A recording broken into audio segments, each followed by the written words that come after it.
រឿងមាយាស្ត្រីកាលពីព្រេងនាយមានបុរសម្នាក់មានប្រពន្ធនៅជាមួយគ្នាតែពុំមានកូនដល់យូរទៅប្រពន្ធនោះមានសហាយនាំមកដេកជាមួយក្នុងផ្ទះស្ទើរតែសប្តាហ៍ថ្ងៃមួយប្តីទៅជីកដំឡូងក្នុងព្រៃដល់ថ្ងៃក្តៅចូលអាស្រ័យនៅខ្ទមអ្នកតាមួយប្រពន្ធរៀបអីវ៉ាន់ទៅបន់អ្នកតានោះឲ្យទៅធ្វើប្តីឲ្យស្លាប់និងយកសហាយធ្វើប្តីរៀបស្រេចហើយក៏យកអីវ៉ាន់នោះដើរចូលទៅក្នុងខ្ទមអ្នកតាប្តីឃើញប្រពន្ធដើរចូលទៅក្នុងខ្ទមអ្នកតាក៏នឹកឆ្ងល់ថាប្រពន្ធអញវាមករកអ្វីក្នុងខ្ទមអ្នកតានេះគិតហើយក៏ចូលទៅពួនក្រោយក្នុងរូបអ្នកតាលបស្ដាប់ប្រពន្ធ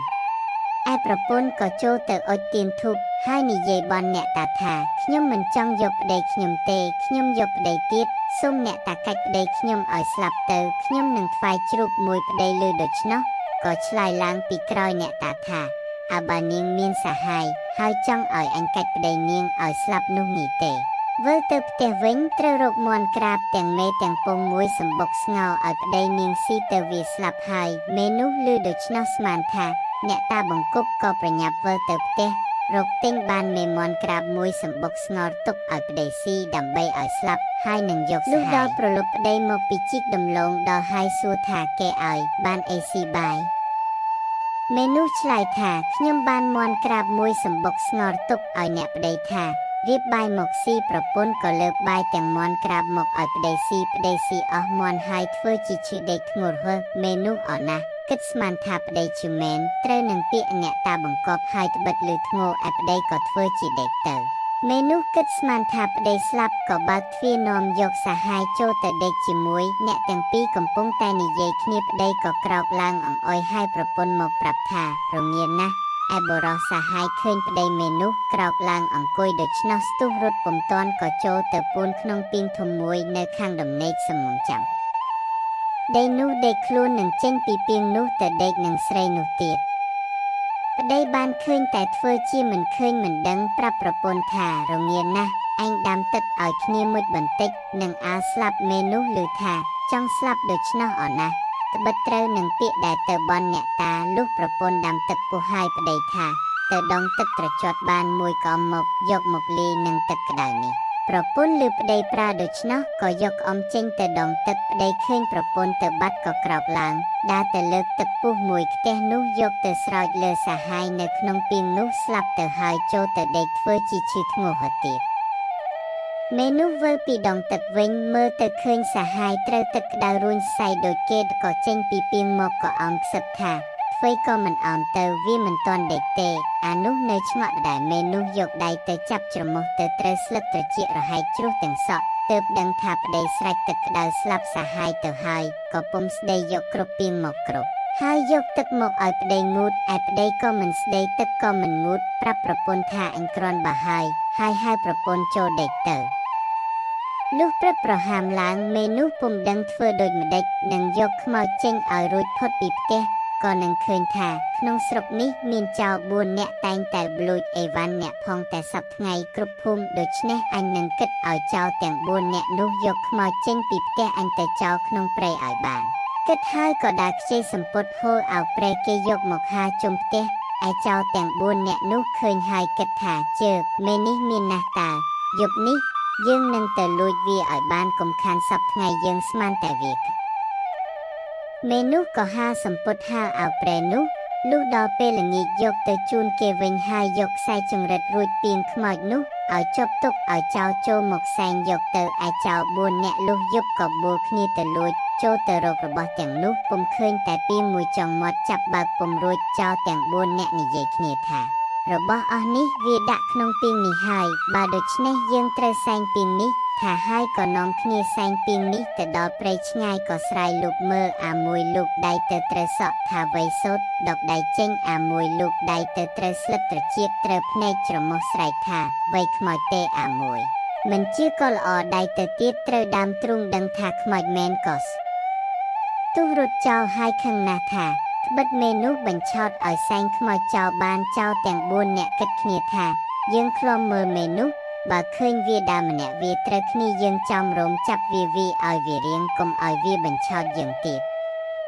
ជួនជាថ្ងៃមួយមេនោះចុះទៅរកទិញអីវ៉ាន់ត្បិតមានសំពើទើបនឹងមកដល់ពីស្រុកក្រៅមេនោះដើរដល់ពាក់កណ្ដាលផ្លូវក៏ជួបចោរទាំង4នាក់នេះចោរឃើញក៏នាំគ្នាព្រួតចាប់នឹងវាយហើយជាពីរឿងដែលវាបញ្ឆោតនោះមេនោះឆ្លើយថាណាហើយអ្នកបើអ្នកវាយខ្ញុំក៏អត់ប្រយោជន៍ដែរត្បិតខ្ញុំទៅទារប្រាក់ពីនាយសំពើដូច្នេះមកអញ្ជើញទៅនឹងខ្ញុំទារប្រាក់បានចែកគ្នាចាយលេងចោរទាំង4នាក់ឮថាវាទៅទារប្រាក់ដូច្នោះក៏ចូលចិត្តបួលគ្នាទៅមេនោះផ្ដាំចោរទាំង4នាក់ថាអស់អ្នកឈរចាំខ្ញុំនៅលើច្រាំងចុះបើកាលណាឃើញខ្ញុំបោយដៃនោះអ្នកចុះទៅចុះបានប្រាក់ហើយមេនោះនិយាយផ្ដាំចោរទាំង4នាក់ហើយក៏ចុះទៅសំពើនិយាយនឹងនាយសំពើលក់ចោរទាំង4អ្នកវាថាចោរនោះជាខ្ញុំរបស់វាហើយចង្អុលបង្ហាញនាយសំពើថានោះណាវាទាំង4នាក់បើវាចុះមកខ្ញុំឡើងទៅលើគោកសូមអ្នកចាប់វាដាក់ច្រវាក់ឲ្យជាប់ទៅកុំឲ្យវារត់រួចបាននាយសំពើព្រមហើយសួរថាខ្ញុំនាងឯងទាំង4នាក់លក់ថ្លៃប៉ុន្មានមេនោះថាម្នាក់ថ្លៃ2ណែននាយសំពើឲ្យ1ណែនកន្លះវាក៏ព្រមលក់ហើយចេញមកក្រៅបក់ដៃហើយចោលទាំង4នាក់ចោលទាំង4នាក់គិតស្មានថាវាហៅឲ្យទៅយកប្រាក់ក៏នាំគ្នាចុះទៅដល់ហើយស្រាប់តែនាយសំពើប្រាំនោះឲ្យចាស់ដាក់ច្រវាក់នៅបាតសំពើទាំងអស់គ្នាមេនោះក៏យកប្រាក់ឡើងមកបាត់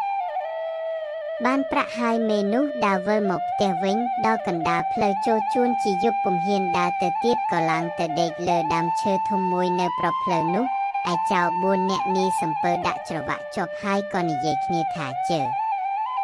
មេនោះហៅពេញជាប្រាជ្ញាធំវាបញ្ឆោតឲ្យយើងសែងខ្មោចទៅចោលក្នុងព្រៃហើយឥឡូវវាលក់យើងបានទៀតចោលទាំង4នាក់ខឹងណាស់កាច់ច្រវាក់បាក់រត់ចេញពីសំពើដើរឡើងមកលើគោករត់មកទាំងយប់នោះជួនជាយប់យូរណាស់ក៏នាំគ្នាឡើងទៅដេកលើដើមឈើធំដែលមេនោះដេកចោល3នាក់ឡើងដេកលើមែកដោយខ្លួនចោលម្នាក់ឡើងទៅក៏ជួបមេនោះនៅលើចុងឈើអាចោរនោះថា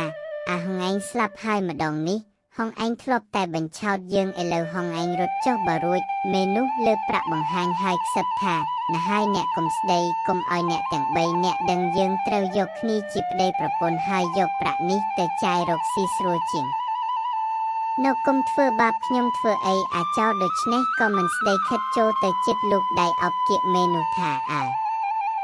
ប្អូនឯងហើយប្រាជ្ញធំបញ្ឆោតបង2ដងហើយឥឡូវបងបាននាងជាប្រពន្ធដោយសារព្រេងសំណាងយើងនិយាយហើយក៏អបថើបមេនោះពុំប្រកែកហើយថាខ្ញុំក្រែងអ្នកស្រឡាញ់ខ្ញុំមិនស្មោះឯខ្ញុំស្រឡាញ់អ្នកស្មោះចិត្តមួយហើយអាចោរនោះថាបងស្រឡាញ់ស្មោះហើយនាងពុំដឹងចិត្តបងចង់ឲ្យបងស្ពត់ឬឲ្យបងធ្វើម្ដេចមេនោះថាបើស្រឡាញ់ចិត្តមួយនឹងគ្នាមានតែលិតអណ្ដាតគ្នាទើបមេនោះលៀនអណ្ដាតហើយអោនទៅរកអាចោរនោះឯអាចោរលិតអណ្ដាតមេនោះហើយលៀនអណ្ដាតឲ្យមេនោះលិតវិញមេនោះខំអណ្ដាតអាចោរនោះដាច់អស់មួយកំណាត់ហើយច្រានទម្លាក់ពីលើចុងឈើធ្លាក់ដល់ដីស្រែកឮតែលល់អាចោរ3អ្នកគិតស្មានថានាយសំពើចោមចាប់ក៏លោតពីមែកឈើរត់ទៅហើយស្រែកហៅគ្នាថាវាយគ្នាយើងរត់នាយសំពើដេញហើយអាចោរដែលដាច់អណ្ដាតនោះស្រែកហៅគ្នាវាថាមេនោះនៅលើចុងឈើត្រូវមកចាប់ប៉ុន្តែវាដាច់អណ្ដាតនិយាយមិនច្បាស់ឮតែលល់គ្នាវាគិតស្មានថាគេដេញចាប់ចេះតែរត់យកប្រាស់អាយុរៀងលួនឯមេនោះចុះពីលើចុងឈើយកប្រាក់ទៅផ្ទះឲ្យប្តីនៅរកស៊ីជាមួយនឹងប្តីជាសុខសប្បាយទៅ